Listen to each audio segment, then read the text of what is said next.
लेकिन कितना बड़ा मजाक है कि वो कानून बनेगा, पहले जातिगत जनगणना होगी, फिर डिमिलिटेशन होगा, उसके बाद जो है 2029 के बाद वो मिलेगा। तो ये एक सिर्फ जो है, जैसे कहते हैं हमारे मुहावरा, दूर के ढोल सुहावने, महिलाओं को वोट को अपने पाले में लाने के लिए ये कानून बनाने की बात की गई है। मैं तो चाहता हूँ महिला का आरक्षण कानून इसी बार लागू हो जाए। लेकिन प्रधानमंत्री जी को आपने देखा होगा, वो मुस्लिम बहनों की बहुत बात करते हैं। उन्होंने 3 तलाक पे बात की, वो और कई स्कूल कॉलेजेस में बात कर, यूनिवर्सिटियों पे। मगर मैं पूछना चाहता हूँ, इस बार मुस्लिम बहनों की याद क्यों नहीं आई प्रधानमंत्री जी को? क्यों मुस्लिम बहनों को इस पूरी कड़ी से दूर रख दिया गया? मैं तो ये चाहता हूँ कि जैसे मैं अभी आगर मालवा क्षेत्र में हूँ, मैं अभी रुका था, गांव में बहनें खेतों में काम कर रही 200 रुपए दिहाड़ी पे। इन बहनों की समस्याओं को भी, क्योंकि और इतने नेता होते भी अब तक ये समस्या उठी नहीं है, तो मैं चाहता हूँ महिला आरक्षण में दलित, पिछड़ी, आदिवासी और माइनॉरिटी की बहनों को भी आरक्षण मिलना चाहिए, जिससे कि वो भी सदन में जाके और अपने साथ होने वाले उत्पीड़न को, अपनी आर्थिक सामाजिक स्थिति पे चर्चा करा सकें, सवाल खड़ा कर सकें और सरकारों का ध्यान इस ओर खींच सके। अगर ऐसा नहीं होता तो कहीं ना कहीं महिला आरक्षण जो है सिर्फ स्वर्ण महिला आरक्षण बनकर रह जाएगा और उसका फायदा जो है दलित, पिछड़े, आदिवासी और अल्पसंख्यक महिलाओं को नहीं मिलेगा। मध्य प्रदेश में चुनाव है, आप किस तरह देखते हैं कि आपने कैंडिडेट उतारेंगे 230 सीट में? हम मध्य प्रदेश का चुनाव बहुत मजबूती से लड़ेंगे। 12 फरवरी को भोपाल में हमने 4 से 5 लाख लोगों की एक बड़ी सभा की थी, आप सब लोगों ने देखा होगा। हमने बहुत सारे अपने मुद्दे जो हैं, जो जनता के मुद्दे थे, चाहे वो मॉब लिंचिंग का मामला हो, चाहे वो किसानों के एमएसपी गारंटी का मामला हो, चाहे दलित, पिछड़े, आदिवासी अधिकारी कर्मचारियों का मामला हो, चाहे पेपर लीक भर्तियों में घोटाले उनका मामला हो, चाहे सबको बुनियादी सुविधाएं, रोटी, कपड़ा, मकान मिले, अच्छी पढ़ाई मिले, अच्छा इलाज मिले, इसका मामला, हमने सारे मामले उनके सामने रखे। लेकिन सरकार ने उनको एक किसी मामले गंभीरता से नहीं लिया। ऐसी सरकारों से हमारे वर्गों का भला नहीं हो सकता। इसलिए यहाँ 90% आबादी SC, ST, OBC की है, 52% OBC को 52% आरक्षण क्यों नहीं मिल रहा है? सरकार सिर्फ जो है झूठी बातें और झूठे वादे और झूठी बातें करती है। इसलिए आजाद समाज पार्टी के नेतृत्व में हम लोग मजबूत चुनाव लड़ेंगे और ज्यादा हमारे प्रत्याशी जीत के आए और सदनों में इन मुद्दों पर चर्चा हो और यहाँ के दलित, पिछड़े, आदिवासी, अल्पसंख्यक समाज को उनके अधिकार मिले, इसके लिए हम लोग संकल्पित हैं। लाडली बहना योजना शिवराज ने चालू की है, क्या वास्तव में महिलाओं को फायदा मिल रहा है? 3,01.4 करोड़ का बजट है मध्य प्रदेश का। पहले आपको जान के अचरज होगा, गांव देहात में वोट को खरीदने के लिए चुपचाप थैला लेकर रात के अंधेरे में कोई जाता था और उनकी वोट का सौदा करने के लिए कुछ पैसे देके उनसे वोट अपने पाले में लाने का प्रयास करता था। अब ये दिन के उजाले में वोट को लूटने के लिए ये सब्सिडी की जा रही है, वोट को खरीदने के लिए की जा रही है। ये लोकतंत्र की हत्या है। आप ये समझिए कि शिवराज जी 2.5 साल से ज्यादा समय से मुख्यमंत्री, अभी क्यों बहनों की याद आई चुनाव से 4 महीने पहले? और क्या वो इस बात की गारंटी देंगे कि योजना जो है अगले 5 साल भी चलने वाली है अगर उनको मौका मिला? ये लूट है। इसलिए मैं कहता हूँ 2.5, आप ये बताओ 1250 रुपए में क्या हो रहा है? क्या 1250 रुपए में 2 बार सिलेंडर आ जाएगा? मुख्यमंत्री जी बताएं। तो ये परोपकार करने की बजाय महिला सशक्तिकरण पे अच्छे काम करते हैं, बहन बेटियों को रोजगार देना चाहिए। और मैंने कहा 200 रुपए दिहाड़ी यहाँ मिल रही है, ये एक तरह का महिलाओं का जो है शोषण और अपमान हो रहा है।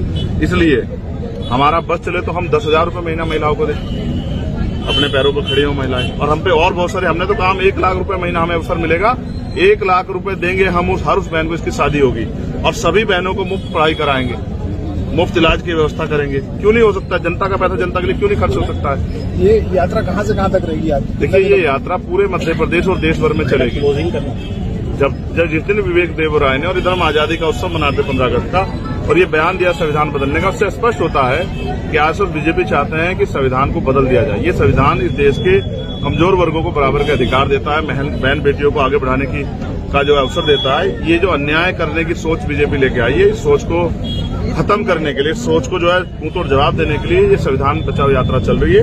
और हम संकल्पित हैं कि बहुजन समाज के लोगों को जागरूक करके किसी के बहकाव में न आने देने के लिए उनको तैयार किया जाए कि वो आजाद समाज पार्टी के साथ खड़े होकर अपनी तरक्की की लड़ाई लड़े। तो ये हमारे साथ थे चंद्रशेखर जी, जिन्होंने बताया कि मध्य प्रदेश की तमाम सीटों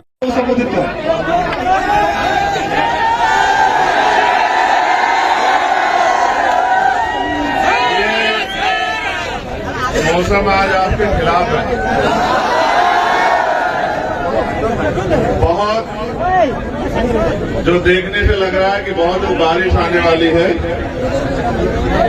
तो एक मार्च जो हमारा संविधान बचाओ यात्रा का चल रहा है, हम सब लोग उसमें शामिल होंगे और बड़े अनुशासन से अपने मार्च को जहां तक हमने दूरी तय की है उसको पूरा करेंगे। मैं जो वॉलंटियर साथी हैं मैं उनसे कहूंगा कि वो अपनी जिम्मेदारी तैयार कर लें, क्योंकि हमें इस मार्च को पूरा करना। बस आपसे यही कहना है, आपको वो अस्पताल याद है ना आगर वाला, उसका नाम बाबा साहब के नाम पे नहीं हुआ। इसका मतलब कि सामाजिक आंदोलन से परिवर्तन बड़े पैमाने पे नहीं हो सकता।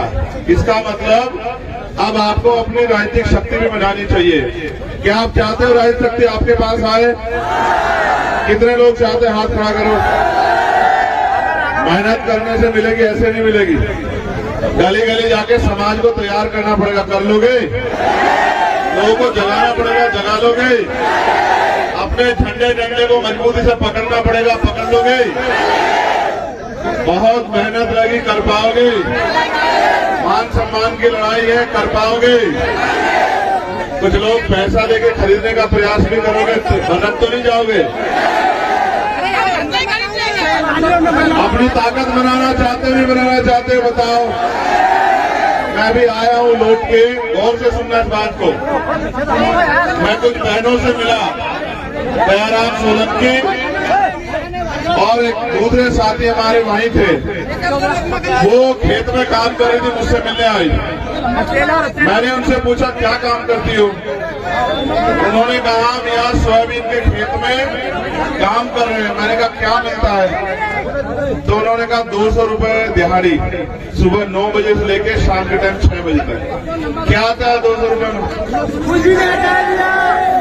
चाहे तो इसी जिंदगी को जीते रहो और चाहे अपनी ताकत बना लो कि 200 रुपए नहीं 2000 रुपए दिहाड़ी। और दिहाड़ी क्या होती है? घर में बैठ के रोजगार मिलना चाहिए माओ बहनों को।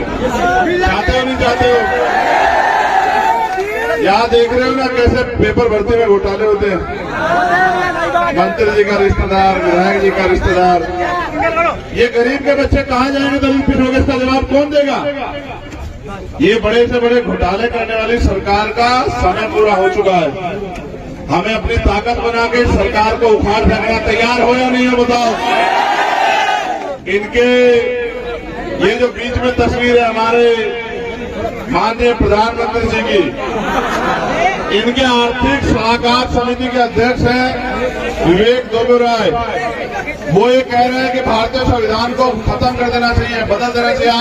आप चाहते हो संविधान बदला जाए? संविधान की रक्षा कर पाओगे?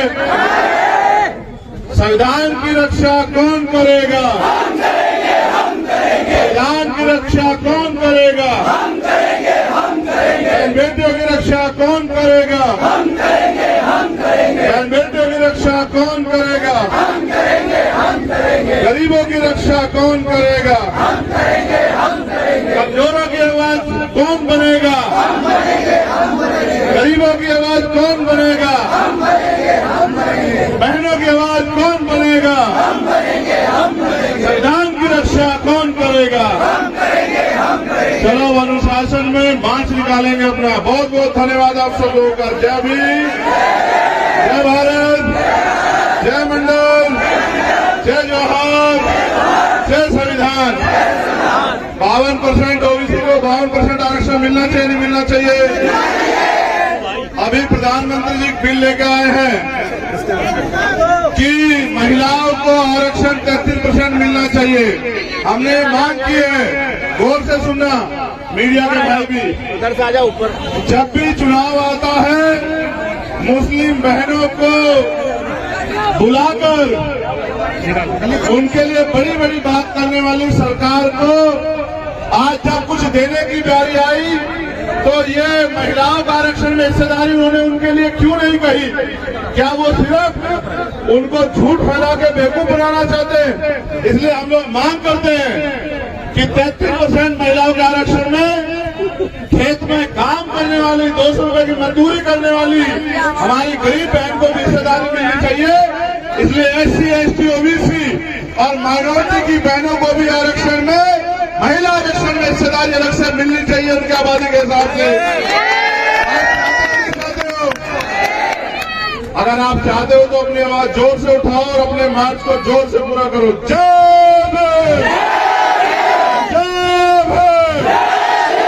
संविधान विरोधी सरकार को मिट्टी में मिला देने आप लोग याद रखना।